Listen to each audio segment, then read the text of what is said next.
balas orang lain pecet elit, sedangkan balas kita pecet sulit. Mau menangis tapi lupa nada.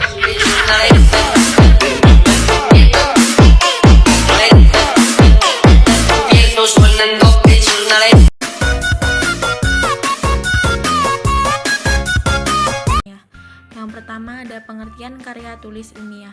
Karya tulis ilmiah merupakan gabungan dari 3 suku kata.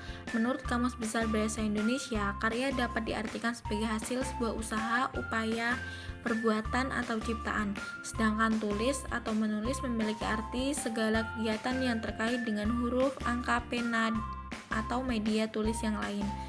Ada beberapa pengertian karya tulis ilmiah menurut para ahli. Yang pertama, menurut Eko Susilo M, karya tulis ilmiah adalah artikel yang diperoleh sesuai dengan sifat ilmiah dan didasarkan pada observasi, evaluasi, penelitian dalam bidang tertentu, disusun menurut metode tertentu dengan sistematika penulisan bahasa bersantun, dan isinya dapat dipertanggungjawabkan kebenarannya atau keilmiahannya.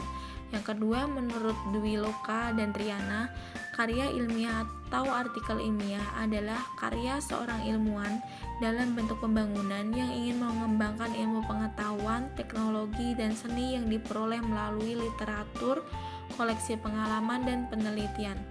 Yang ketiga, menurut Titi Setioningsi SPD MPD, dosen menyebutkan bahwa karya tulis merupakan sebuah tulisan yang dibuat berdasarkan metode ilmiah, yakni logika ilmu pengetahuan yang dimulai dari adanya masalah, tujuan, manfaat, dan pentingnya hal tersebut dibahas. Menurut adanya fakta, teori-teori terdahulu, dan karya-karya terdahulu yang membawa hal tersebut, kemudian ada metode, pembahasan, hingga kesimpulan tertentu, referensinya juga harus disertakan. Fungsi karya tulis ilmiah. Berikut adalah 3 fungsi umum dari karya tulis ilmiah, yaitu fungsi untuk pendidikan. Pada saat penulis berada di bangku sekolah menengah atas, penulis pernah mengikuti kegiatan ekstrakurikuler, karya ilmiah remaja. Dari sini, penulis belajar banyak tentang dasar penulisan, mengajak penulisnya untuk berpikir kritis, menuliskan pemikiran atau hasil percobaan ilmiah, kemudian mempertanggungjawabkan hasilnya.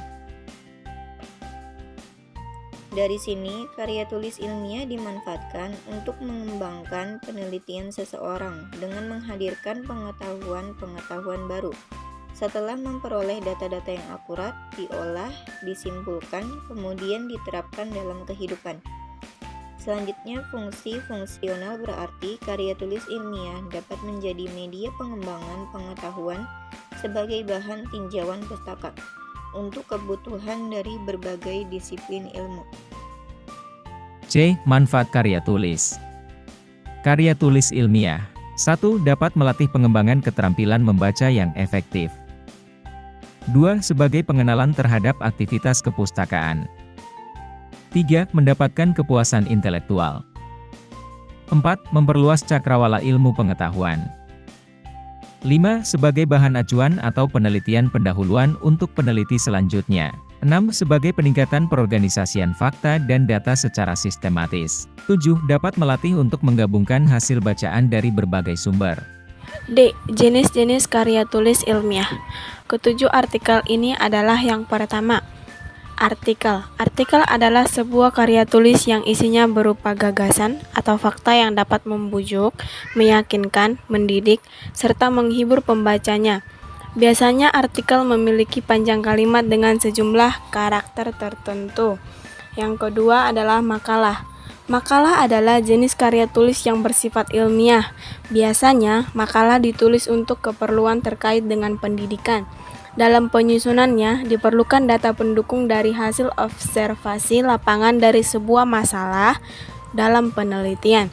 Data yang terkumpul diperlukan untuk mencari penyelesaian masalah dalam penelitian. Biasanya makalah ini disampaikan dalam seminar, simposium, atau uji materi.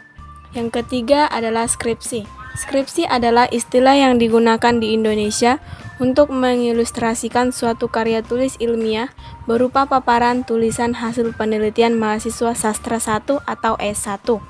yang membahas fenomena atau permasalahan tertentu dengan menggunakan kaidah yang berlaku. Penekanan ini isi dari skripsi terletak pada orisinalitas. Skripsi menjadi syarat kelulusan bagi mahasiswa untuk meraih gelar sarjana setelah melalui ujian di depan dosen penguji. Yang keempat adalah work paper. Work paper atau jika diterjemahkan dalam bahasa Indonesia adalah kertas kerja, merupakan jenis karya tulis ilmiah yang hampir mirip dengan makalah, tetapi analisisnya lebih mendalam. Biasanya work paper berisi catatan-catatan auditor, berisi prosedur audit yang digunakan, metode uji yang dilakukan, informasi yang diperoleh, dan kesimpulan yang dibuat berdasar auditnya. Yang kelima adalah paper. Paper adalah jenis karya tulis ilmiah yang ditulis berdasar data serta argumen yang tingkat kevalidannya kuat. Paper juga biasa disebut sebagai ringkasan dari penelitian yang telah dibuat. Tidak banyak perbedaan antara paper dengan makalah, hanya sistematika penulisannya dan pembahasan yang berbeda. Pembahasannya lebih singkat karena hanya berfokus pada analisis masalahnya saja. Yang keenam, tesis. Tesis kurang lebih serupa dengan skripsi pada mahasiswa sastra 1 atau S1. Tetapi tesis menganalisis topik dengan lebih kompleks sehingga esensi ilmiahnya lebih kuat dan lebih kompleks jika dibanding dengan skripsi.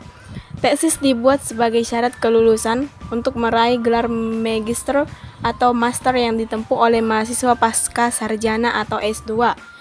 Yang ketujuh, disertasi.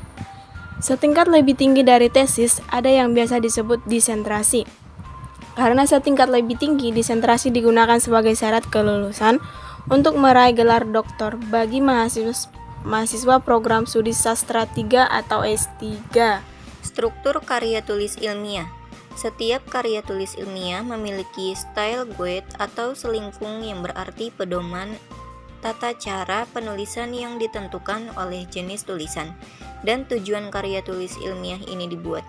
Secara umum, struktur karya tulis ilmiah disajikan sebagai berikut.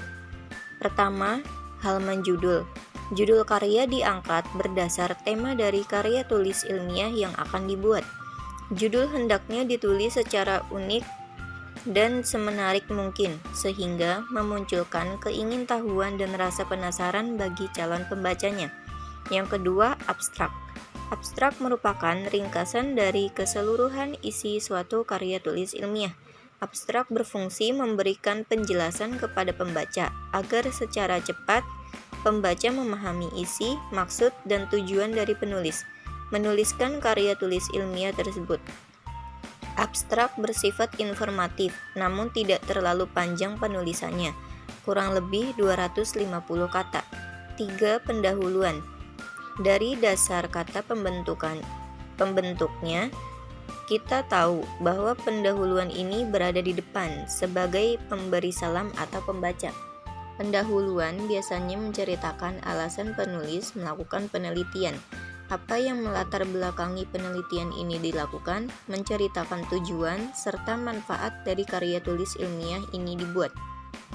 Keempat, kerangka teoritis. Dari asal katanya, kerangka berasal dari kata rangka yang berfungsi sebagai penyangga, garis besar, pilar, atau konsep. Sedangkan teori adalah suatu pendapat atau argumen yang berdasar penelitian atau penemuan yang didukung oleh data atau fakta penunjang. Kelima, metode penelitian. Untuk mengembangkan kerangka yang telah dibuat terlebih dahulu, harus ditentukan metode penelitiannya. Metode penelitian merupakan langkah-langkah yang dibuat seorang peneliti untuk memperoleh hasil yang tepat dari penelitiannya tersebut. Keenam, pembahasan.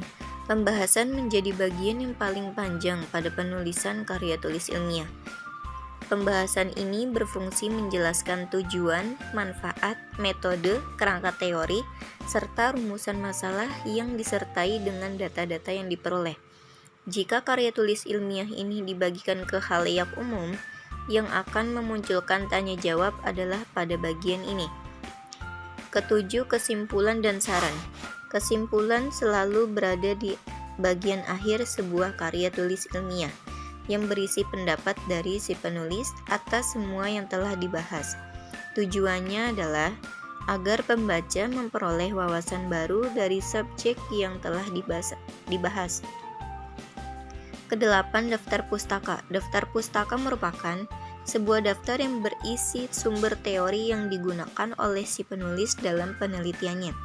Penulisan daftar pustaka ini biasanya dituliskan dengan format nama penulis, judul tulisan, nama penerbitnya, identitas, dan kapan diterbitkan. F. Cara membuat karya tulis ilmiah. Yang pertama adalah peristiwa. Pada tahapan penulisan karya tulis ilmiah, diawali dengan proses perencanaan penulisan. Merencanakan apa yang akan ditulis dalam tahap perencanaan ini diperlukan adanya topik suatu karya, tujuan menulis, sasaran pembaca, serta ruang lingkup dari karya tulis ilmiah itu sendiri. Yang kedua, ungkapan. Tahap ini berisi mengenai pengungkapan data-data penunjang, baik dari hasil penelitian, studi kasus, atau melawan wawancara dengan mempersiapkan pertanyaan-pertanyaan dan juga bahan observasi. Yang ketiga, analisis. Data diolah dengan perumusan masalah yang sesuai dengan topik yang diangkat, namun tentunya tidak lepas dari data-data pendukung yang telah terkumpul. 4. Kesimpulan. Tahap ini menjadi jawaban dari untayan peristiwa yang muncul dalam merancang penulisan sebuah karya tulis ilmiah.